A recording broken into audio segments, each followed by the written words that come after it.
നമ്മുടെ വനം വകുപ്പ് മന്ത്രി എ.കെ. ശശീന്ദ്രൻ അതിരൂക്ഷമായിട്ടാണ് ജോസ് കെ മാണിയെയും കേരള കോൺഗ്രസിനെയും വിമർശിച്ചിരിക്കുന്നത്. കാലാകാലങ്ങളിൽ കൂടെ നിൽക്കുകയും ആവശ്യമായ കാര്യങ്ങൾ ഊറ്റിയെടുക്കുകയും ചെയ്തതിനു ശേഷം തള്ളിപ്പറയുന്നു എന്നതാണ് ശശീന്ദ്രൻ്റെ പരാതി. ഇത് LDF വൃത്തങ്ങളിൽ കിടക്കുന്ന ഒരു വർത്തമാനമാണ്. മുൻപ് A.K. ആന്റണി ഇതിന് സമാനമായ ഒരു വർത്തമാനം പറഞ്ഞിട്ടുണ്ടായിരുന്നു. അത് വലിയ വിവാദമായി കേരളത്തിൽ. A.K. ആന്റണി പറഞ്ഞു, ഇത് മുസ്ലിം ലീഗ് ഇങ്ങനെ സമ്മർദ്ദ രാഷ്ട്രീയമായിട്ട് വന്നാൽ, ഇത്രയും വലിയ സമ്മർദ്ദമായിട്ട് വന്നാൽ ബാക്കിയുള്ളവർക്ക്, ഹിന്ദുക്കൾക്കും ക്രിസ്ത്യാനികൾക്കും കൂടെ ജീവിക്കണ്ടേ, എന്താണ് നിങ്ങൾക്കൊരു സമ്മർദ്ദ രാഷ്ട്രീയം, എല്ലാം നിങ്ങൾക്ക് മാത്രം മതിയോ എന്ന് അറിയാതെ അദ്ദേഹത്തിന് ആന്റണിക്ക് ചോദിക്കേണ്ടി വന്ന ഒരു പഴയ കഥ ഇവിടെ കിടപ്പുണ്ട്.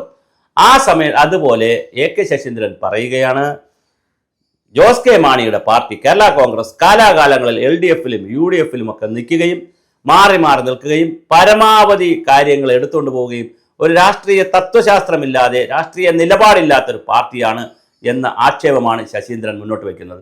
നിങ്ങൾ ഇടതുപക്ഷത്തിൽ നിൽക്കുകയാണെങ്കിൽ ഇടതുപക്ഷത്തിൻ്റെ നിലപാടിനൊപ്പം നിൽക്കണം, അല്ല നിങ്ങൾ UDFൽ പോവുകയാണെങ്കിൽ UDFിൻ്റെ നിലപാടിനനുസരിച്ച് നിൽക്കണം. നിങ്ങൾ നിലപാടുകളില്ലാതെ മാറി കളിക്കരുതെന്നാണ് ശശീന്ദ്രൻ ആദ്യരൂക്ഷമായ ഭാഷയിൽ ഇന്നലെ പറഞ്ഞിരിക്കുന്നത്. അദ്ദേഹം അത് പത്രസമ്മേളനം പോലെ തന്നെയാണ് പറഞ്ഞത്. പത്രസമ്മേളനം അതിനു വേണ്ടി വിളിച്ച് പറഞ്ഞതല്ല, പക്ഷെ പത്രക്കാരോട് തന്നെയാണ് പറഞ്ഞത്. കേരള കോൺഗ്രസിൻ്റെ ഈ ഒരു ഇത് അപ്പം മുഖ്യമന്ത്രി ഇവിടെ സ്ഥലത്തില്ല, അതാണ് വളരെ പ്രധാനം.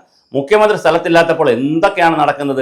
ആരോഗ്യവകുപ്പിൽ കുറേ പ്രശ്നങ്ങൾ, അതുമായി ബന്ധപ്പെട്ട് അതൊന്ന് തണുത്ത് വന്നപ്പോൾ കേരള യൂണിവേഴ്സിറ്റി VCയുടെ പ്രശ്നങ്ങൾ, ആ VCയുടെ പ്രശ്നമല്ല, VCയുമായി ബന്ധപ്പെട്ട കേരള യൂണിവേഴ്സിറ്റിയുടെ വിവാദം, ഭാരതാംബ വിവാദം, അതൊന്ന് കെട്ടടങ്ങി മറ്റു തരത്തിലേക്ക് വന്നപ്പോഴാണ് കീം വിവാദം വരുന്നു.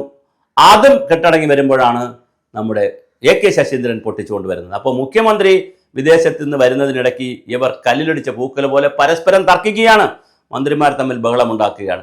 എന്തായാലും കേരള സമൂഹത്തിൽ സമ്മർദ്ദ രാഷ്ട്രീയം അല്ലെങ്കിൽ പ്രഷർ ഗ്രൂപ്പ് എന്ന് പറയുന്ന രാഷ്ട്രീയമുണ്ട്, എല്ലായിടത്തുമുണ്ട് പ്രഷർ ഗ്രൂപ്പുകളുണ്ട്. പ്രത്യേകിച്ച് സംസ്ഥാന പാർട്ടികളും മതത്തിൻ്റെ അടിസ്ഥാനത്തിലും മറ്റ് സംവിധാനങ്ങളുടെ അടിസ്ഥാനത്തിലൊക്കെ ഉണ്ടാക്കിയിരിക്കുന്ന പാർട്ടികൾ എന്നും പ്രഷർ ഗ്രൂപ്പായിരിക്കും. അവരെ സംബന്ധിച്ചിടത്തോളം രാഷ്ട്രമോ രാജ്യമോ ദേശീയതയോ ഒന്നും വിഷയമല്ല. അവരുടെ അത് തെറ്റാണോ എന്ന് ചോദിച്ചാൽ നമുക്ക് അവരെ തെറ്റ് പറയാനും പറ്റത്തില്ല. കാരണം അവരുടെ ലക്ഷ്യം അത്രയേ ഉള്ളൂ, അവരുടെ ടാർഗറ്റ് അത്രയേ ഉള്ളൂ. എന്താണ് അവരുടെ ടാർഗറ്റ്?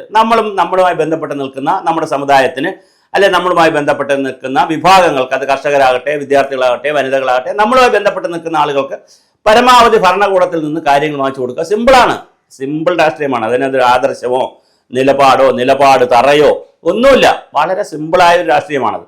അപ്പോൾ അത് പയറ്റരുത്, നിങ്ങൾ നിലപാടിലേക്ക് വരണം എന്നതാണ് ശശീന്ദ്രൻ്റെ ഉപദേശം. എന്തായാലും ഇതൊരു കോൾഡ് വാറിലേക്ക് പോയിരിക്കുകയാണ്. ശശീന്ദ്രൻ ഇത് പറയുമ്പോൾ തന്നെ കർഷകർ നേരിടുന്ന, വന്യമൃഗങ്ങളിൽ നേരിടുന്ന പ്രശ്നങ്ങളും ചർച്ച ചെയ്യണം, അതൊരു വിഷയമാണ്. അത് നിൽക്കുമ്പോൾ തന്നെ ഇങ്ങനെ ഒരു പോര് മന്ത്രിസഭയിൽ ആരംഭിച്ചിട്ടുണ്ട്. മന്ത്രിമാർ തമ്മിൽ തന്നെ നല്ല പോരാണ്. കീം എന്ന പദ്ധതി നടപ്പിലാക്കുന്നത് ഒന്നുകൂടി ആലോചിച്ച് കുറച്ച് കഴിഞ്ഞ് മതി, അടുത്ത വർഷമൊക്കെ മതിയെന്ന് പ്രസാദ് പറഞ്ഞതാണ് മീറ്റിങ്ങിൽ, ഈ മന്ത്രിസഭയിൽ. ആരും കേട്ടില്ല. അപ്പോൾ അവിടെയൊക്കെ ഒരു പിടിവാശി, മന്ത്രിമാർ തമ്മിൽ മത്സരിക്കുകയാണ്. എനിക്ക് തോന്നുന്നത് മത്സരിച്ച് മൂന്നാമത്തെ ടേം കിട്ടാൻ എന്തെങ്കിലും സാധ്യത ഉണ്ടെങ്കിൽ മത്സരിച്ചില്ലാതാക്കുമോ, അതാണ് ഇപ്പോൾ അറിയേണ്ടത്. കാരണം ഓരോ മന്ത്രിമാരും മത്സരിക്കുകയാണ്, വിവാദങ്ങൾ ഉണ്ടാക്കുകയാണ്, തർക്കങ്ങൾ ഉണ്ടാക്കുകയാണ്. അതിനിടയിലാണ് ഒരു പാർട്ടിയെക്കുറിച്ച് തന്നെ, പ്രത്യേകിച്ച് ഒരു പ്രധാന ഘടക കക്ഷി ഇങ്ങോട്ട് വന്നതേ ഉള്ളൂ കേരള കോൺഗ്രസിൽ, ഇങ്ങോട്ട് വന്നപ്പോൾ ആണ് ഉടനെ തന്നെ അതിൻ്റെ തർക്കം. പക്ഷേ കേരള കോൺഗ്രസിൻ്റെ ആളുകൾ മനസ്സിലാക്കിയിരിക്കേണ്ടത്, KM മാണിയെപ്പോലെ അധികായകനായ ഒരാൾ ഉണ്ടായിരുന്നപ്പോഴുള്ള മാണി കോൺഗ്രസ് അല്ല ഇപ്പോഴത്തെ KM മാണി കോൺഗ്രസ്. കാരണം അദ്ദേഹം അധികായകനാണ്. കേരളത്തിൽ A.K. ആന്റണി, പിന്നെ ഉമ്മൻചാണ്ടി എന്നവരുടെയൊക്കെ ഭരണകാലത്തൊക്കെ ഒരു ത്രയം തന്നെ ഉണ്ടായിരുന്നു. എന്തായിരുന്നു ത്രയം? ഉമ്മൻചാണ്ടി, കുഞ്ഞാലിക്കുട്ടി, KM മാണി, ഈ ഒരു ത്രയം തന്നെ ഉണ്ടായിരുന്നു. പിന്നെയാണ് അതിനകത്തൊക്കെ മാറ്റം വന്നത്. അതിനകത്ത് ജോസഫ് സാറും സെക്കൻഡായിട്ടായിട്ട് ഉണ്ടായിരുന്നെങ്കിലും ഫസ്റ്റ് ത്രയം എന്ന് പറയുന്നത്, ത്രിമൂർത്തികൾ എന്ന് പറയുന്നത് KM മാണി, പിന്നെ വലിയ പരാതി തന്നെ ഉണ്ടായിരുന്നു, CPMൻ്റെയൊക്കെ വലിയ പരാതി ഉണ്ടായിരുന്നു.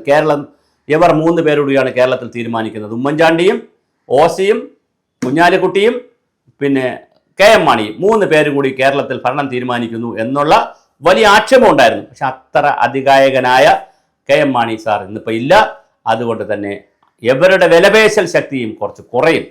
അതെല്ലാം മനസ്സിലാക്കിയിട്ടുള്ള നിലപാടുകളിലേക്ക് ജോസ് കെ മാണിയും പോകണമെന്നാണ് ശശീന്ദ്രൻ്റെ അഭിപ്രായം. ഇതിൽ നമുക്ക് വ്യക്തമായ ഒന്നുമില്ല.